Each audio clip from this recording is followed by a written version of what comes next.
Hello and welcome back to the SecurityMetrics podcast. I'm Jen Stone. I'm one of the principal security analysts here at SecurityMetrics. Super stoked to have with me once again Noah. Noah, tell us about yourself. I know that a lot of our followers and listeners know who you are because you've been on this podcast before and you have your own podcast with SecurityMetrics. But for people who might be joining us for the very first time today, welcome if you are. Tell us about yourself. Thanks for the introduction, Jen. So my name's Noah Pack. I work in the Threat Intelligence Center here at SecurityMetrics, and I'm a threat hunter. So I look for evidence that hackers have made it into our client networks and work to cut off that access and fix any vulnerabilities, stop bad guys from getting in the future. I love that. And so every week, you guys don't get to hear it, but internally we get to hear about the threat hunter activities and all of the things that they find for our customers because we have a managed SOC. Is that what we call it? Managed SOC? Yep. So it's, people who are small and can't afford it or choose to offload that to somebody else. That's one of the things that we do here at SecurityMetrics. And Noah is one of the people that gets to do that. I think it's super cool. So thank you for being here. I want you to tell everybody about the topic too. Thanks so much for having me. So the topic we're going to talk about today is things you might be doing wrong to keep your data safe. And a lot of people think they're doing all the right things, but there are things I see commonly that they're doing wrong or they forget to do or miss or something like that. So I think this is going to be a good conversation. Let's kick it off with, what's your first one? What do you want to start with? Something that our listeners can apply to their online shopping. Oh, that's such a good topic because we are, if you're, listening in real time, kind of, we're heading right into shopping season, right? Right. Black Friday's Black right around the corner. Friday's coming up. And then, all of the Christmas things and all of the other holidays that are part of that. So tell us what people are going to run into that's not good. Yeah. So when I'm shopping online, I would make sure that the website you're looking at is using HTTPS instead of HTTP.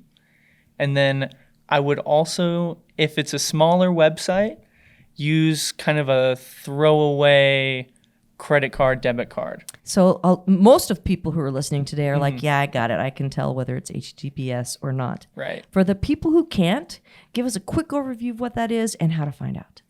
So HTTP is Hypertext Transfer Protocol. Ooh, fancy. Which is kind of how the web works, going to a website. And then HTTPS, that S is, I think, just secure. Secure, yeah. So there you go. A little bit self-explanatory, but the HTTPS is encrypted so that somebody who intercepts your web traffic can't see exactly what you've done online. Is there a quick visual people can use to know whether that's in place or not? Yeah, up at the search bar at the top of your browser, you should be able to click on the URL and see if it says HTTP or HTTPS. Some browsers do kind of get rid of that, and instead you see a little lock icon if it's HTTPS. And then some other browsers, when you go to a website that's HTTP, it might stop you and give you a warning page that says, proceed with caution. Advanced. Right, yeah, and you have to click choice. advanced. And you're like, oh no, am I advanced enough to use this? Okay, here's the kind of freak I am. If I'm using a website that I don't know very well, I'll actually run it through SSL Labs first.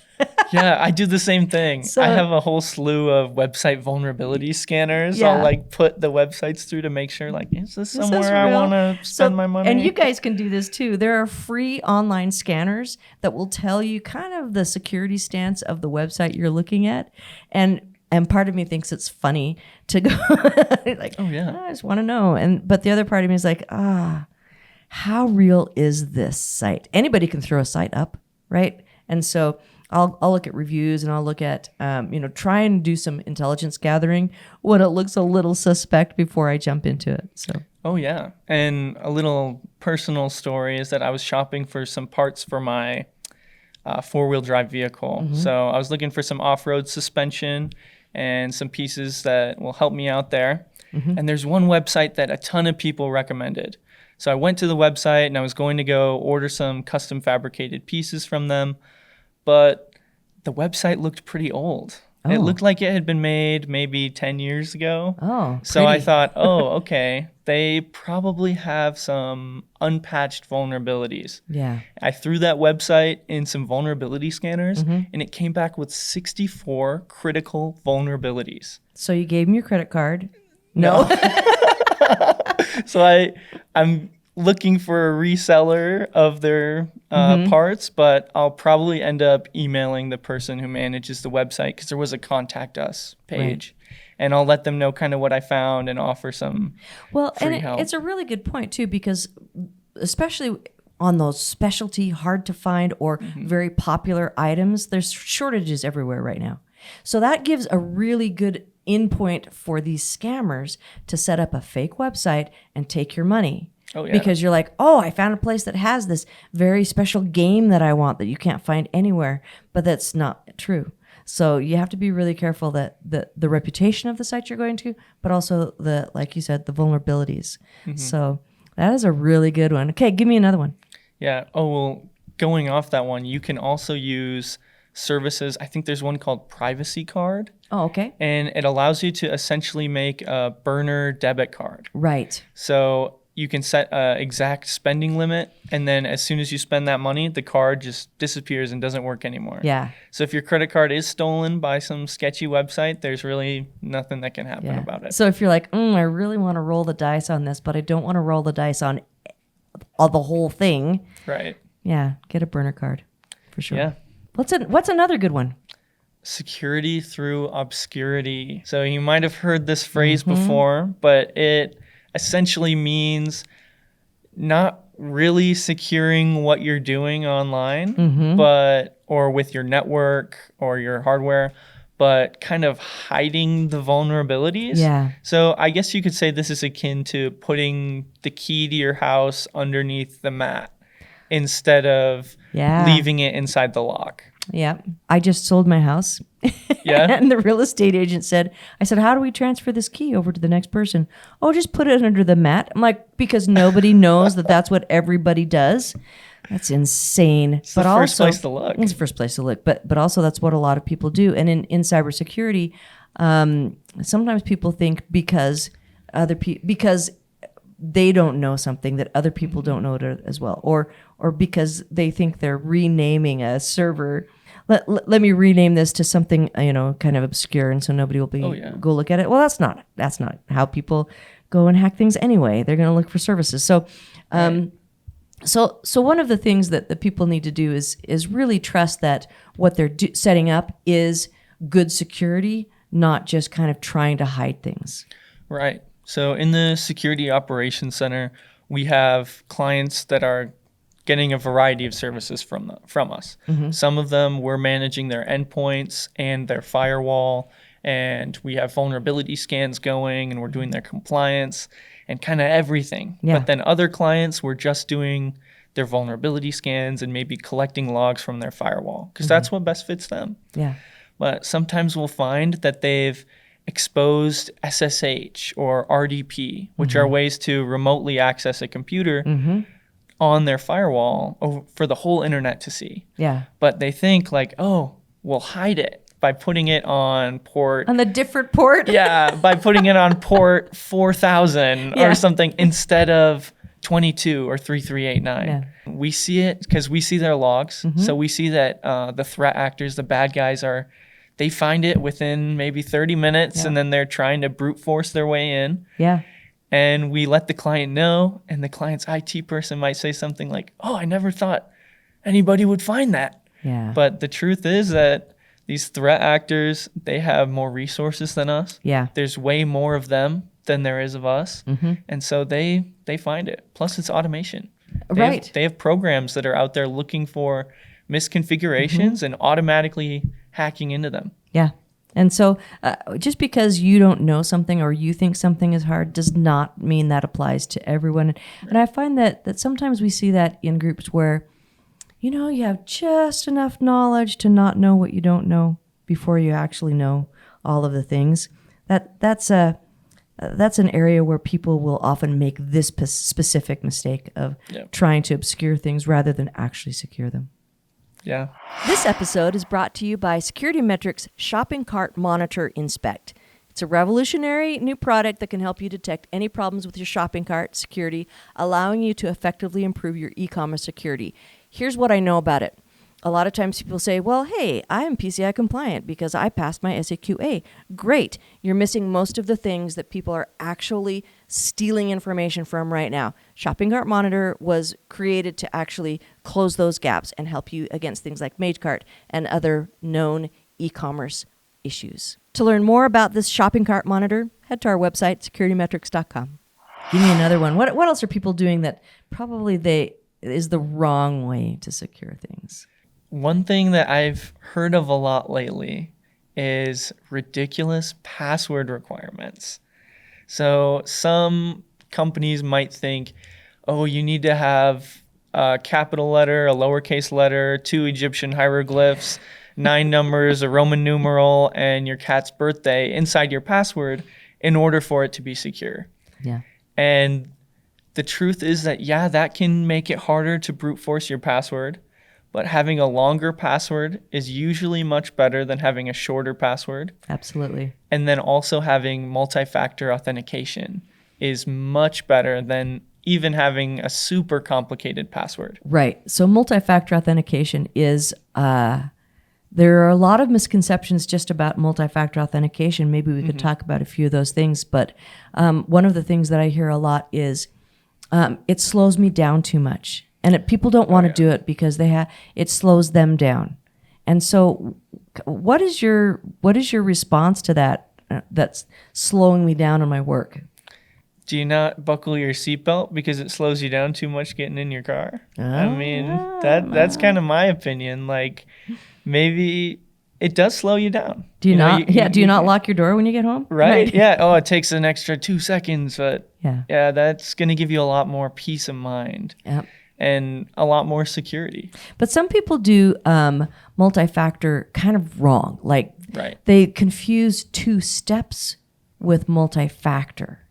So maybe talk a little bit, what is actually what does it even mean? What are factors?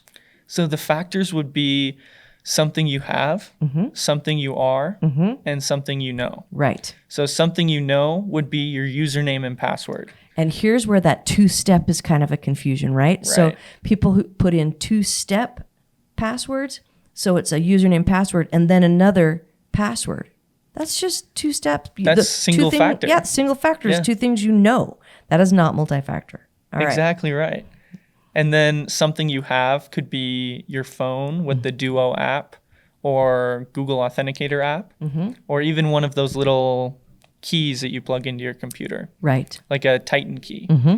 And then there's also things that you are. Yes. And that could be a fingerprint scan or your Face ID to unlock your phone. Right, exactly. So it's 3 different things, not multiple passwords, is the really big issue that I see a lot of times. And that's not real multi-factor, and it's easy to get past. Oh, yeah. Having your mother's maiden name and your username and password, that's single factor. Yeah. And that information is pretty freely available. Oh, yeah, for sure. Just look at what happened to Sarah Palin.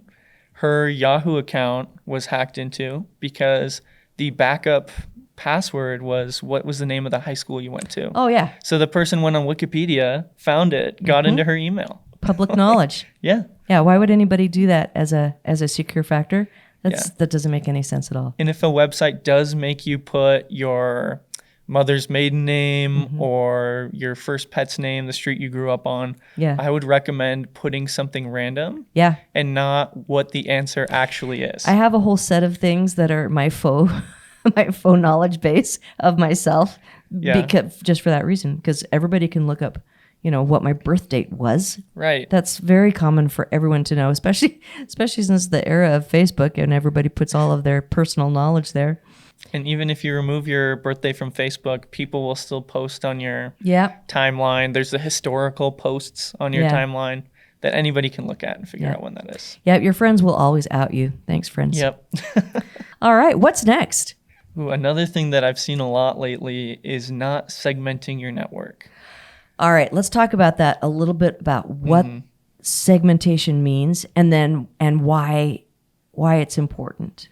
Yeah. So segmentation is like breaking up one big room into a bunch of smaller rooms. Right. So if you think of that in cybersecurity and in networking, that could be maybe you have one Wi-Fi network for your entire house or for your business, and it's called Jen's Wi-Fi. Yeah. And now everybody knows. And now everyone knows. But if you want to segment it, you could make a separate one that's like Jen's guest Wi-Fi. Yeah. And that way, if an infected device is on Jen's guest Wi-Fi, it can't get into your desktop computer that has your banking information and your social security number and everything. Right. And internally, sometimes I'll run into a group that they say, yes, we've segmented our network. What they really mean is they do have a bunch of different VLANs, and VLANing is just a technical way of, separating out into those rooms. So when you hear VLAN, just think a segment of the network. But all of the VLANs can talk to each other. And so that's not segmentation it might be just a way to support it from an IT or operational perspective. But from a security perspective, if everything can talk to everything else, that's still a flat network. That's still all the bad stuff can get everywhere. So really you take segmentation and you say, all right, this VLAN has all of the jewels and can only be spoken to by this device in this VLAN using this particular protocol. Also, if anything else happens, we're going to get some kind of an alert happening, right? So it's a really good way to know what's happening where if you segment correctly. But it's not just like breaking it up to different named things, right? Yeah, breaking it up to differently named things, that could just be security through obscurity. Exactly. Right? Yeah. But you've got to have those rules, like you said, preventing one device from talking to another device. Yeah. That way your credit card processing machines aren't talking to the guest who came into the coffee shop. Yeah. Good point. All right. What else? Another thing is knowing what is on your network. Oh, but that's really hard. It can be it takes hard. time. Nobody likes documentation. Oh, yeah. These are some of the things people tell me. I've heard them all too. So knowing what's on your network, why is that important? Well, if you don't know what you have, you don't know what you need to secure. Exactly.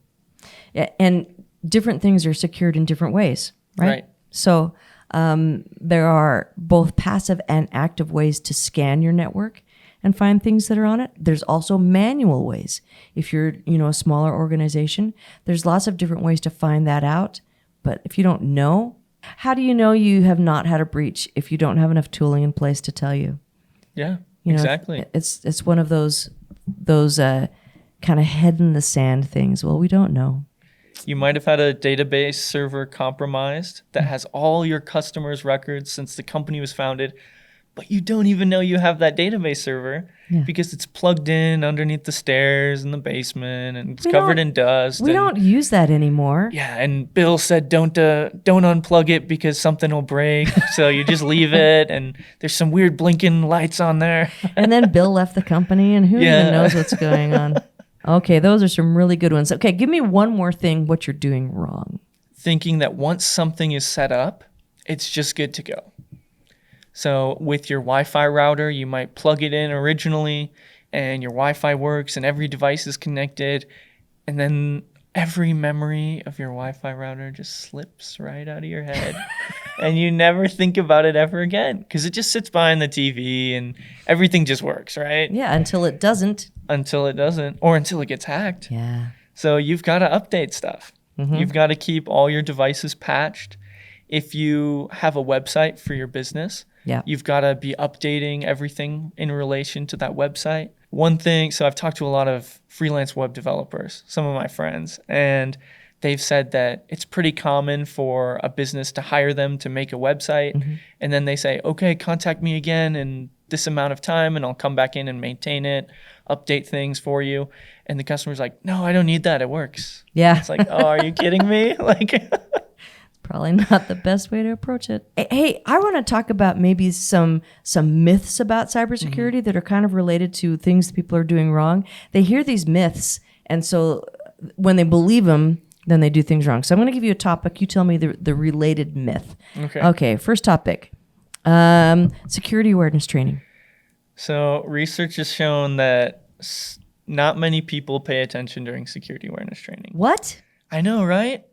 So because the myth is everybody takes training, and it's supposed to protect the company, and right? And it'll stop the phishing, which is the big thing, right? Yeah. So tell me about that. So no amount of watching videos and doing questionnaires will prevent emails from landing in your inbox. Yeah. The intention is to prevent you from clicking on those emails. Mm-hmm.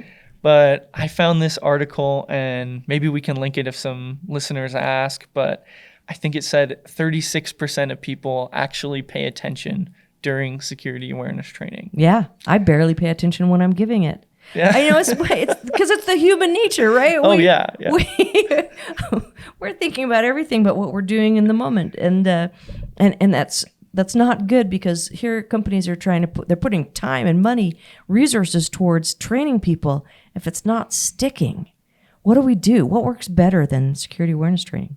So one thing that I would recommend is upgrading your security in other areas.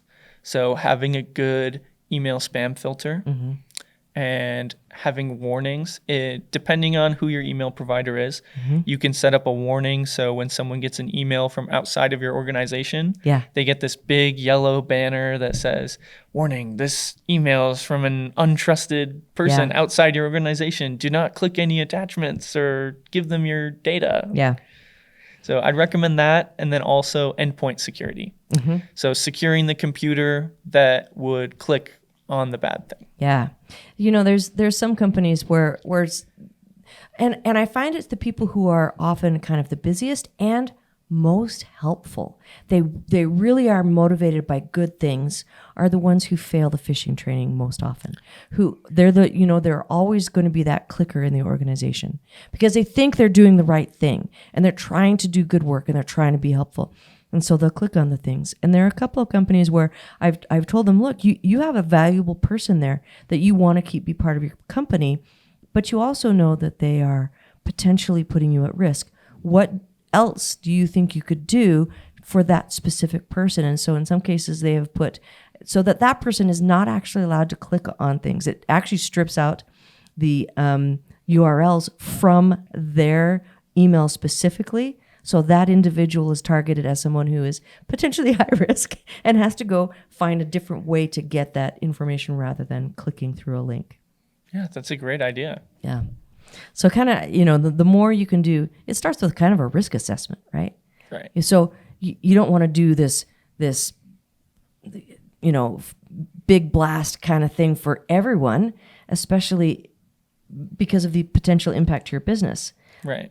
So, you're kind of weighing it and saying who needs what and how can we protect it from the individual. The better our tools get, the better our security tools get, the more you can granularize it to people who kind of need that little extra support from a tool perspective. Yeah, and they might still be a super valuable employee, like you were saying. Absolutely. So you want to keep them on. Yeah. So you just find a way. Yeah. You find a way to secure their computer extra and add additional spam filtering maybe to their email. Exactly. Okay, I'm going to give you another topic. You tell me what the myth is regarding this. Incognito mode. Oh, yeah. So you've probably seen, maybe you've used incognito mode in your web browser.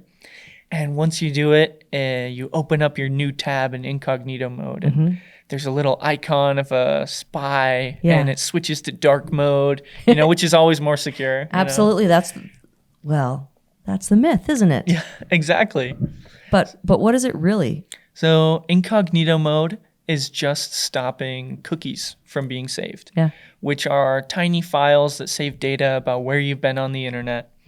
And advertisers use those to sell things to you with more targeted ads. Incognito mode also stops your passwords and your information from autofilling. Yeah. But incognito mode isn't going to stop your credit card number from being stolen by the website that's been hacked that you go to. Incognito mode isn't going to prevent you from downloading that piece of malware. Yeah. And you know what else? it's not going to prevent your ISP from seeing that traffic of where you're going. It's not even going to prevent if you're at your company and you're doing something sketchy and you're like, oh, totally, I'll just do it in incognito mode. Is that fooling anyone? Oh, no. No. Your security team, they can see They what know. websites you're going to. They know. They're still DNS. So they can see exactly what websites you're trying to go to. They know and they judge. I know I do. So That's a good what. You know, a lot of people don't know that. Oh, yeah. So make better choices now that you know that. And I think a feeding thing to that is that there's all these ads on YouTube for VPNs where they say, stay secure online, use freevpn.com. Mm-hmm. And I highly recommend against using those services. Yeah. Because if the product is free, you You are the product. Yep. Yes. So they might claim that they're making you private and secure, but a VPN also isn't going to stop you from downloading malware. Yeah. What it is going to do is prevent your internet service provider from seeing what websites you go to. Yeah. But then the VPN is kind of taking on that role, Right. and they're reselling your browsing habits Right. and your data to advertisers. So you want one that is a paid service Right. that has been third-party verified to not collect logs, to not all of the things that can identify what you're doing, because it's nobody's business. Exactly. And so if you're using a VPN to keep yourself and your activities private, I don't want anybody to know just how many toothbrushes I buy in a year and where. Do you buy a lot? What? Who doesn't? Oh. Right. No, whatever it is, you know, if you have you know, that level of privacy protection that you want, it's worth paying for, I think. All right, here's another one, and this is a big push for SecurityMetrics. Tell me about the myth related to compliance. Ooh, so I've heard from many people like, oh, we don't need to worry about security. We're compliant. Yeah. What? Yeah. Yeah. And you know, the other one is how many people are like, you know, they were compliant with this standard or they're compliant and they still got hacked, yada, yada. Well, this is important because the myth is that if you're compliant, you're secure. But we never, ever want someone to have a false sense of security. Right. And so even when we're doing compliance activities at SecurityMetrics, I can tell you that security is put in the forefront, and then we look at how it relates to compliance. And so when people are going through compliance, what's a good way for them to know if they're also secure? One great way is a pen test. Oh, for sure. Yeah. So you can have your compliance assessment where someone like you comes in and checks all the boxes, makes sure everything's set up in accordance to the standards that they have to follow. Yeah.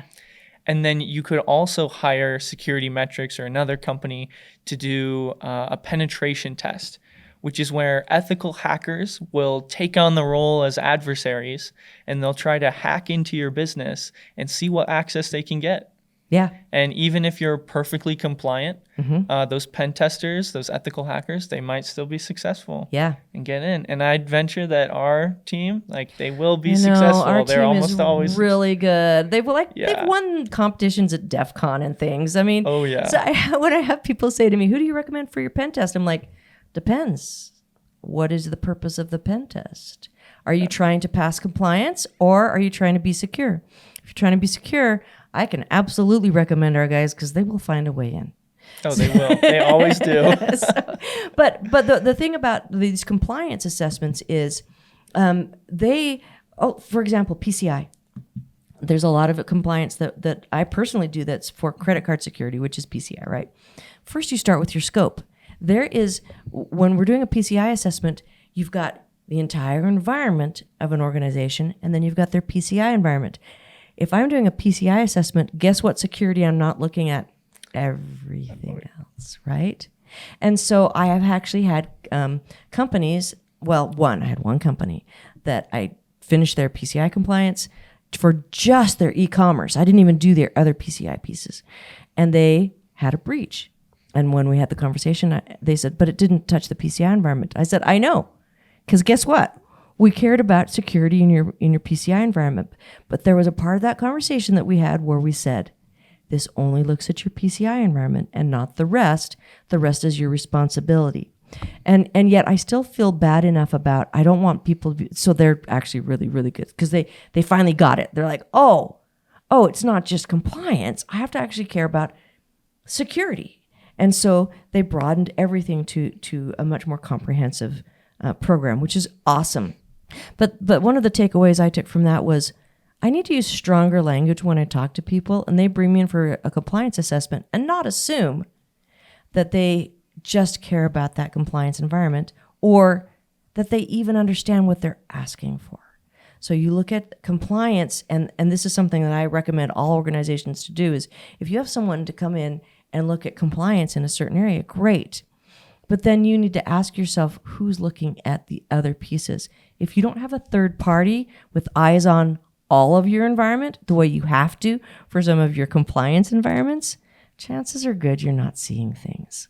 And right. So that's a very serious pounding the table conversation that I try and have with everyone so that they know exactly what's being missed when we do compliance.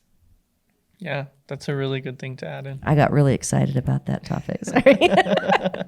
Because it's just so important. I want people to be secure, not just compliant. It really is. Yeah. All right. What's one of your favorite myths? I like the myth that every hack is targeted. So you see in the news, Sony was hacked by North Korea. So obviously North Korea is targeting Sony. It was over like that movie that they made. Yeah, exactly. And you might think that way about other or maybe all hacking. That some group of shady individuals in hoodies and a dimly lit room is getting together and they're like, we're going to hack Jimmy's ice cream shop today. That ice cream shop on Main Street, yeah, they're going down. But that's not the way that it is. Yeah, and so Jimmy's ice cream shop is like, I don't have anything hackable. Right. So they actually take on that myth and don't secure themselves because they think it's always targeted, but it's not. Right. Yeah, so they might not know it, but thousands, maybe tens of thousands or hundreds of thousands of threat actors, evil hackers out there are just scanning the internet, looking for systems and networks that are vulnerable. And then they have automated scripts set up to hack into those bbusnesses and those machines and start stealing or breaking things, putting out ransomware. They don't even have to point it anywhere. It's just off it goes into the wild blue internet. Right, spray and pray. And that sure gathers in a lot of targets. Yeah. Well, this has been really fun talking to you. Before we end our conversation today, was there anything else you wanted to add before we close? Well, I do want to shout out the SecurityMetrics News, which I host with my boss, Matthew Heffelfinger, Hef. So tune into that. It's also put on all the same podcasting platforms and on YouTube. Absolutely. So I want to encourage everyone, go and check out the news. If you haven't already, it's fantastic. Plus, we have a really good back catalog. We are just almost wrapping up 3 years of this podcast. I can't believe we've done this for 3 years. It's exciting. And we're going to be launching into the 4th year pretty soon. So if you have ideas, if you have requests, reach out. We'd love to hear from you. Well, thanks again for joining us. For me and for Noah, take care. See you again next time. Thanks for watching. To watch more episodes of SecurityMetrics podcast, click on the box on the left. If you prefer to listen to this podcast, it's available on all your favorite podcast platforms. See you on the slopes.